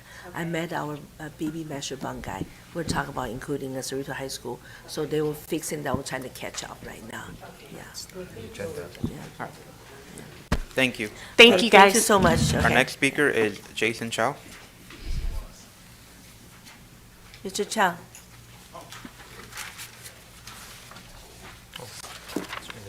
Hi, good evening. My name is Jason. I live in the Nast Cerritos School District inside the condominium Cerritos Villa resident. I live in this community over 30 years. For 30 years, I live at the same place. Okay, since 4 years, I do not remember exactly time. So school district rented this property. It's an open field property. You know, it's very, very huge. Said contract, I believe it started to dumping the trash, construction trash, and the concrete, dirt, whatever they want. It's just dumping. And then most of the time they starting to clean up dumping it like a mountain, like a lot of mountain, like about 6-8 feet high. Started at 6 a.m. You come over here to clean up, make a whole bunch of dust. Until since last 2 weeks, 3 weeks ago, everything get worse and worse. 3 weeks ago, the dirt above the ground about 3 feet. So far, you can see the picture. You can see, go outside tomorrow morning. You can see the dirt already 6 feet high. Because how can I know it is high? Our community inside have a wall 6 feet high. You can see in my picture. You can see the wheel dumping trash this morning. Whole bunch of the dust, whole bunch of the pavement, all area black. They are dumping a lot of dust, and you know the pavement have with rubber things, all everything black, everything there. So how can I do? I call City Hall. City Hall so not belong to them. Nothing they can do. This area belong to school district area. The school district take care of it, and then the California state in charge. This area, I don't know, because I'm just a resident, so that's why I come here today to ask what happened. Now, how can I do? Things get worse. You see, the truck already even high. You can see that. You can take a look. This is how bad right now, just today. Just dumping. You see? You see the truck. You see the 4-wheel. You will see the bottom. Already here, even high, 6 feet high. Go back to stage. Yeah. Sorry about that, sir. Sorry about that. So that's why I come here. It is the very first time. So things get worse and worse. I called and we called Steve Richard 2 times. They just call me back, say, okay, I'll get a solution. I tell them to blah, blah, blah, blah, blah. I say, okay. But things worse and worse. About 2 weeks ago, 3 have 4 feet. So far, we're 6 feet high. You see, not one place, about 50% open area already covered. Already covered whole black things. You can see tomorrow morning. You can see how ugly so far. So ugly, you see black. It's concrete. It's a pavement. It's scrap from the top about 183rd and Marcross Street, and then dumping here. Whole area. Okay, just what I say. You can take a look, get a solution. Care for our health. We are almost 70. We're living here 30 plus years. Thank you very much. Thank you. Are there any other public comments? Is Tony No here? I was told he would be here. Who? Tony No. I think that's Steve Richards' boss, and also, what was it, the bond program manager? Sir, you had There- talk already your time, so we will follow through. Those are all the public comments. Those are the public comments, yeah. One more thing, can I get a video copy from here? We're meeting the copy from We're not here? in a meeting, so you want to see the, Yeah, okay. Yeah. Thank you. thank you, sir. Do you have any more? That's it, thank you. Could he also go up? I'm sorry, I didn't write down. I'm his father. You can write it. Yeah, thank you.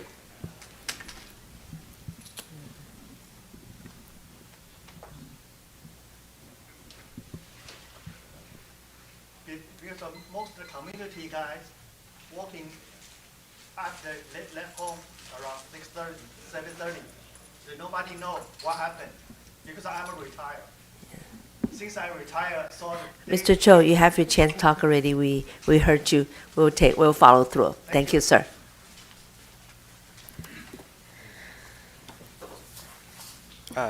Tony Park? Yeah. Hello. Hi, Dean.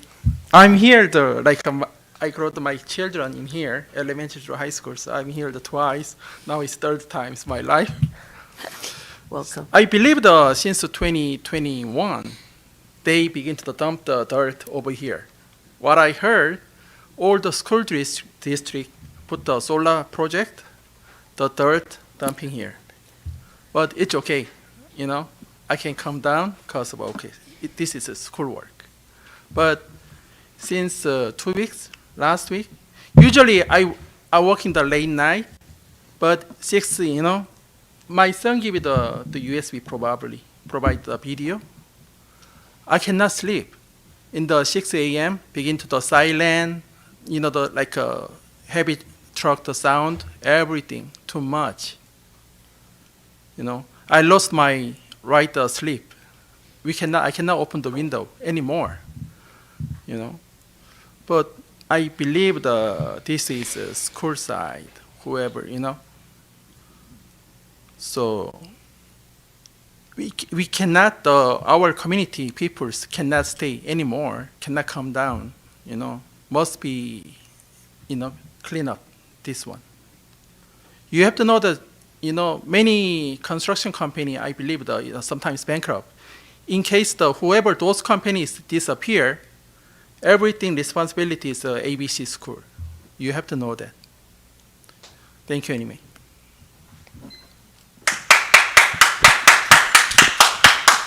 Are there any other public comments? Seeing none, I close public comments. Thank you. Thank you, Mr. Noyola. So next one is consent calendar. Okay. May I motion to approve the consent calendar? Second. Is anyone wishes to remove any item to be considered separately? If none, all in favor, please say aye. Aye. Motion passes 7-0. Go to action item, May I have, this 1.1-8, may I have a motion to approve community member appointment to the Citizen Oversight Committee? Motion and second, please. So moved. Second. Thank you, Mr. Nguyen. Thank you, Board President Say. Good evening. We have a vacancy in the category 6 of the Citizens Oversight Committee. We advertised the opening.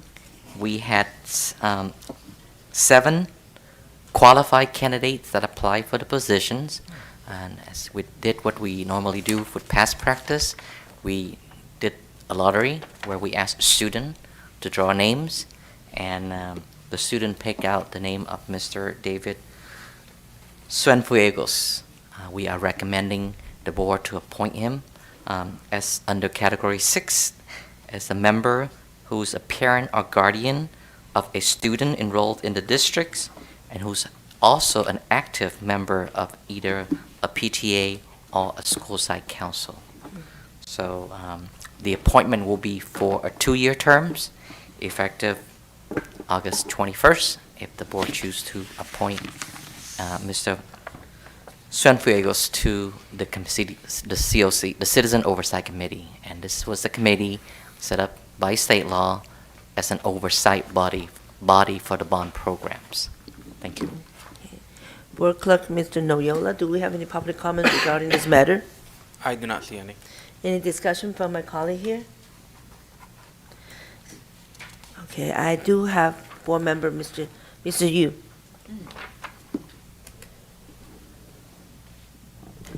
Thank you, President Say. Is Mr. David Cienfuegos here today? He's not. He's not I here. see. Do we have any information about him? Yes, we do have his bio. I can forward to you. Thank you. Yes.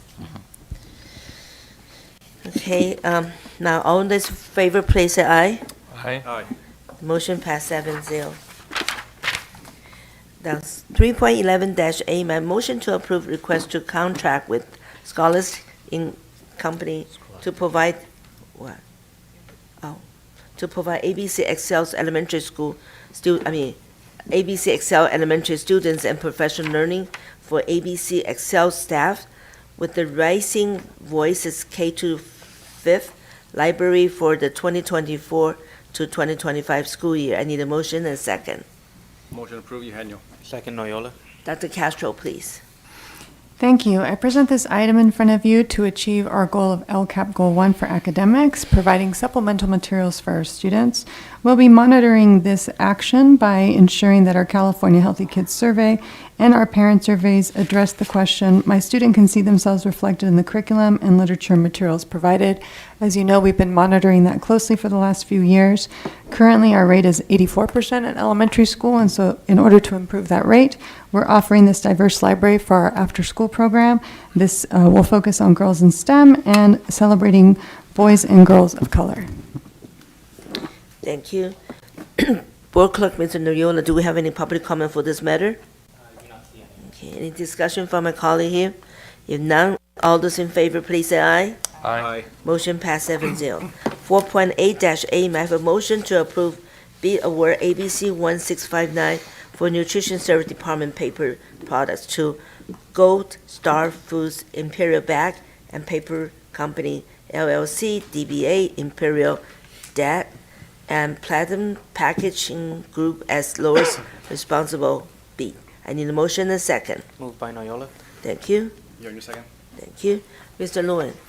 Thank you, Board President Say. The district went out to bid for paper products to be used in the Nutrition Services Department. We received 4 bids, and we are recommending the board to award bids to 3 vendors out of the 4 who have met the specifications and also the lowest price of the different products here. So the recommendation is to award the bids to Gold Star Foods, Imperial Bag and Paper Company, and Platinum Packaging Group for the respective items that is in the board on page 87 as the lowest bidders who also met the I can't even speak tonight. Specifications of the items. Thank you. Thank you, sir. Do we have any public comments? I do see we have board member had some comments here. We have Vice President Mr. Nishii. Thank you, Madam President. You probably know what question I'm going to ask. Regarding the fourth one that didn't bid, how far off were they in terms of the bidding? Were they within 20% of the other bids?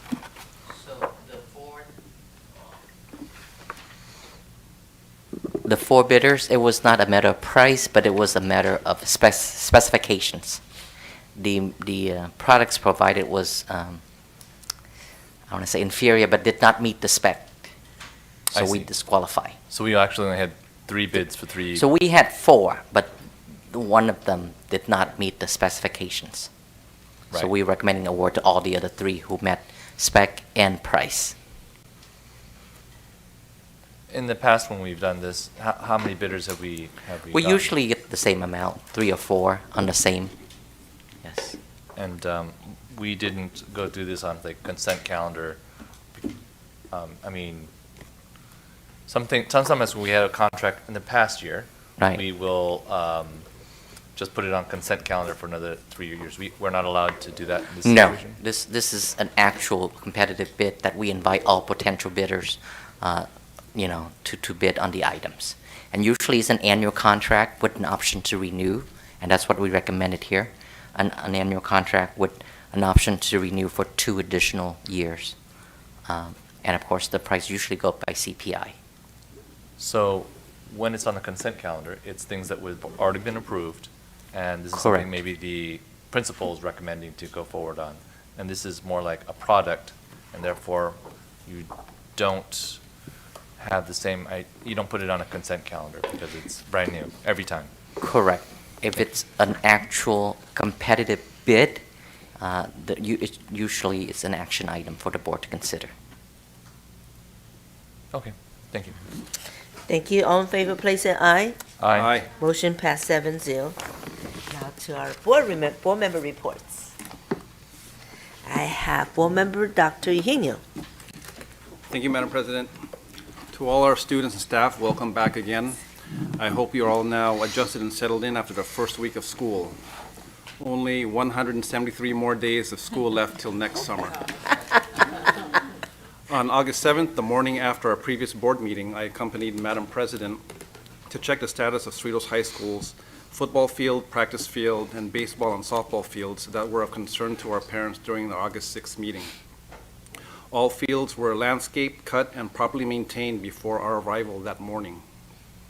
I would like to remind our community, should issues similar to this to arise, please do not hesitate to contact one of the 7 board members here so we can assist and expedite addressing your concern. This also includes elected officials in the various cities that we serve. You may contact us via email provided on the ABCUSD website, or you may call or text us should issues arise.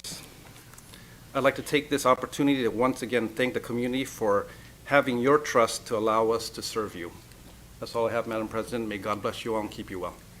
Thank you, Dr. Eugenio. Next one will be our board clerk, Mr. Noyola. Thank you, Madam President. I just wanted to welcome all the students back and our families back to ABC. We're looking forward to another wonderful year.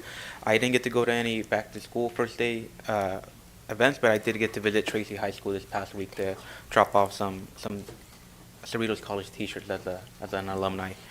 I want to also remind everybody now that school is back in session that to respect our school zones and drive safely and be precautious, and to our family members to take that extra precaution to look both ways when crossing the street, and same to our students. I want to thank our crossing guards and all our teachers that come early in to make sure our kids are in the classroom safely. So that is my report. Thank you. Thank you. The next one will be our Vice President, Mr. Nishii. Thank you, Madam President. Got a chance to go revisit Kennedy. Good. I'm encouraged because they have 2 pre-TK classes, so that means they're going to be growing, hopefully. Got to visit Palms also, where they're having smaller pods of 5 to 10 students, which is amazing to be able to do that. And so I think that's a great chance for them to advance academically, and I'm hoping that they can do so. The playgrounds are very different, and they're also going to get a bigger field, apparently, so that's kind of nice, too, because they were having a tiny little field. So the field that's going to be bigger. Hopefully, I'm hoping that the other school, Bragg, can help them build some trees there, maybe, so they can have some shade. They have a green team there, and I got to visit that school, and amazing new principal. Looks like they're off to a great start. Green team is off to a great start. They're going to try to get another great rating again. They're definitely an example of student leaders that are making a difference today and being an example of what us adults ought to actually strive towards. So I can learn a lot from those kids, and I think I will be. So great job at Bragg, and I want to congratulate Mr. Noyola and Ms. President Say for signing up again for another 4 years and sacrificing your time, energy, effort into making our district better for all of us. So very much appreciated. It's not an easy job, and to be able to do that again is amazing. So thank you. Thank you. Next one will be our board member, Dr. Rios. Thank you, Madam President. I'd also like to welcome back our entire ABC school community to the new school year. I know every year presents opportunities, and I'm excited. So here we go to the best one yet. I hope to soon visit some of the schools for back-to-school nights, which are, I'm sure, fast approaching. I think we like to think of ourselves as being responsive to our community. And so when we have families that come to us from week to week, I want to remind our staff that we like those issues to be resolved because we don't often have the specifics, and I'm sure we don't have all the background, but, it is concerning when we do have parents that come to us week after week or board meeting after board meeting.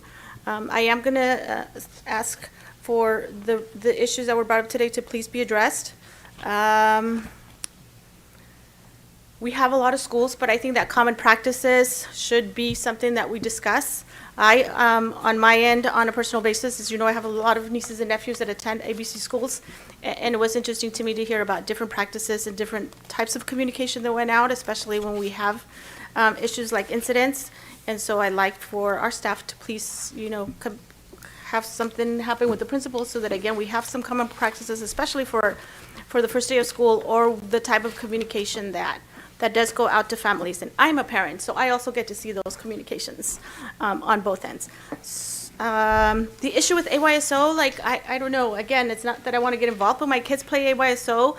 I know that tons and tons of our families are part of the AYSO community, and so please, let's try to figure out how we can support such an important program, especially because I also go walk at the Kanabe, regional park, and I know that they are going through major construction, so I'm sure that's displaced a lot of our sports program, but I think that we as a district pride ourselves in supporting our community and supporting extracurricular activities, especially sports. So again, please, let's try to find some common ground. That is it. Thank you so much. Thank you, Dr. Rios. Announcement, next regular board meeting will be on Tuesday, September 3rd, 2024 at 7 p.m. in our district office boardroom. Committee meetings, we have Citizen Oversight Committee on Tuesday, August 27, 6 p.m. at our district conference room. Legislative Policy Board Advisory Committee, Wednesday, August 28, 6:30 at district conference room. Diversity, Unity, Equity Board Advisory Committee will be on Wednesday, September 18, 5:30 p.m. at our district office boardroom. Finance Audit Board Advisory Committee will be on Thursday, September 19, 6 p.m. at district conference room. Strategic Planning Board Advisory Committee is on Tuesday, September 24, 5:30 district office boardroom. Okay, now to our clerk, Mr. Noyola. Do we have any public comments? Thank you, sir. Now I move to adjourn. I need a motion and a second. So moved. All in favor, please say aye. Aye. Good night. Thank you.